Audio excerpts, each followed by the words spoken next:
देखिए, जो कमबैक्स हैं वो हमेशा से काफ़ी ज़्यादा टफ़ और चैलेंजिंग होते हैं। ज़ाहिर सी बात है कि आपको दोबारा से जाके ज़ीरो से स्टार्ट करना पड़ता है, दोबारा से परफॉर्मेंसेस देनी पड़ती हैं। तो बल्कि मेरे लिए कोई इतना ज़्यादा मुश्किल नहीं था, क्योंकि मैंने लाइफ में इतने ज़्यादा फेलियर्स और इतने ज़्यादा रिजेक्शंस देखे हुए हैं कि मैंने भी इसको जो है वो बस बड़े दिल के साथ एक्सेप्ट किया, और मैंने इस बात को तस्लीम किया कि शायद मैं भी इस स्टेज के लिए रेडी नहीं था, इस वजह से मैं वहाँ पे अच्छा परफॉर्म नहीं कर सका, तो इसलिए ड्रॉप कर दिया गया। तो उसके बाद जाके मैंने डोमेस्टिक क्रिकेट में हर मैच को वैसे ही इम्पोर्टेंस दी और हर मैच में परफॉर्म करने की कोशिश की, और रिज़ल्ट जो है वो आपके सामने है। दोबारा से मुझे अपॉर्चुनिटी मिली, इससे अच्छी और खुशाइंद बात कोई हो नहीं सकती।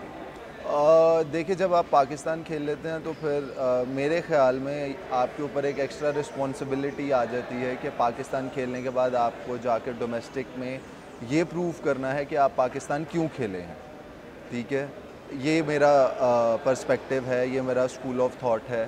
तो जब मैं पाकिस्तान खेला, उसके बाद जब मैंने जाकर डोमेस्टिक क्रिकेट में परफॉर्म किया, तो मैंने हर उस मैच को वैसे ही इम्पोर्टेंस दी जैसे मैं पाकिस्तान के लिए कोई टेस्ट मैच खेल रहा था, या मैं जैसे कोई पीएसएल का मैच खेल रहा था।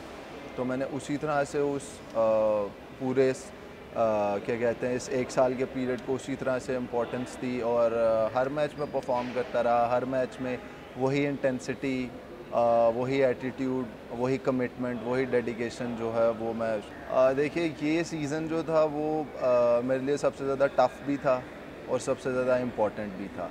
और इस सीज़न में मैंने कुछ ऐसे डिसीजंस लिए एक ऐसे इंसान के साथ मिलके जो मेरे कोच भी हैं, मेरे मेंटोर भी हैं, और आप कह लें कि हम लोग क्रिकेट के ऊपर डिस्कशंस करते हैं। क्रिकेट के ऊपर मैंने उनके साथ बहुत ज़्यादा प्रैक्टिस की है, on the field, of the field उनके साथ बहुत डिस्कशंस की हैं।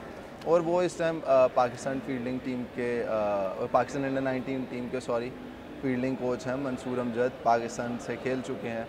तो इस सारे सिनेरियो में उन्होंने मुझे बहुत ज़्यादा हेल्प की, बहुत ज़्यादा मुझे मोटिवेट किया, और वो एक ऐसे शख्स हैं कि मैं चाहे डोमेस्टिक के किसी मैच में आउट करूं या ना करूं, चाहे अच्छा परफॉर्म करूं चाहे बुरा परफॉर्म करूं, उनकी तरफ से मुझे कॉल ज़रूर आती है। वो हमेशा मुझे इनकरेज करते हैं और हमेशा उन्होंने मुझे सपोर्ट किया है। और कोचिंग पॉइंट ऑफ व्यू से उन्होंने मुझे मेरी बॉलिंग में बहुत ज़्यादा हेल्प आउट किया है, और हमने कुछ अपने मेरे एक्शन में उन्होंने मुझे बहुत ज़्यादा कुछ चीज़ें जो हैं वो हमने मॉडिफाई की, और उसकी वजह से मुझे उसका बहुत ज़्यादा फ़ायदा भी हुआ।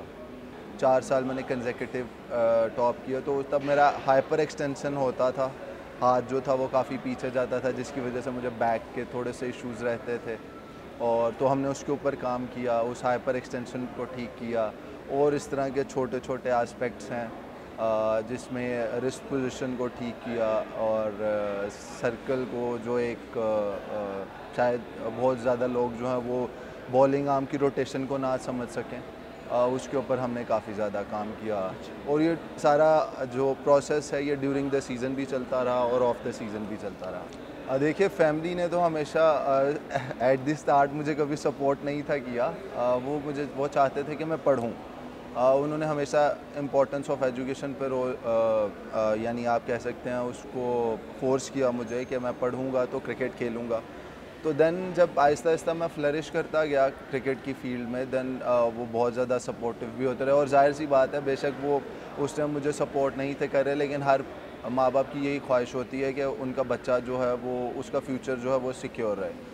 तो पाकिस्तान में जिस तरह का इंफ्रास्ट्रक्चर है और जिस तरह की ये सारी क्या कहते हैं कल्चर है जिस तरह का, तो उसमें हमारे यहाँ पे कॉन्सेप्ट डेवलप हो चुका है कि या तो क्रिकेट खेलो या पढ़ो।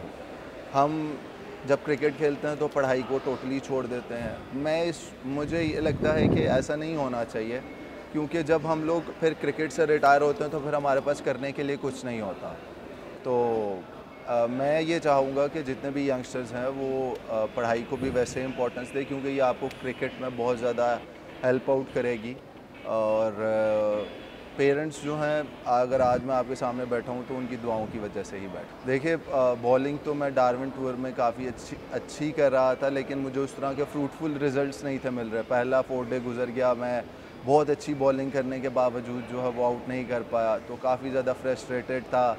उसके बाद दूसरे मैच की पहली इनिंग्स गुजर गई, बॉलिंग फिर से बहुत अच्छी हुई, फिर से कोई आउट नहीं कर पाया। लेकिन मुझे एक अपने प्रोसेस पे बिलीव था, और वहाँ पे जो कोचेस थे उन्होंने मुझे बहुत ज़्यादा सपोर्ट किया, और कभी भी मुझे किसी भी टाइम पे गिरने नहीं दिया।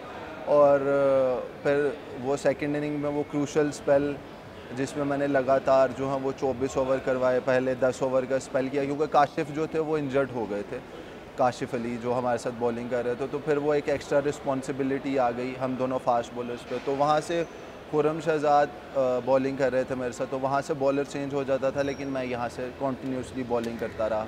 पहले 10 ओवर किए, देन 8 ओवर किए, देन 7 से 8 ओवर का स्पेल फिर से किया।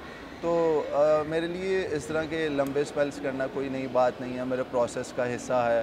और कोई भी फास्ट बॉलर है उसे इतना रोबस्ट ज़रूर होना चाहिए अपने करियर में कि जब भी ऐसी कोई सिचुएशन आए तो वो उसमें अपनी टीम को हेल्प आउट कर सके।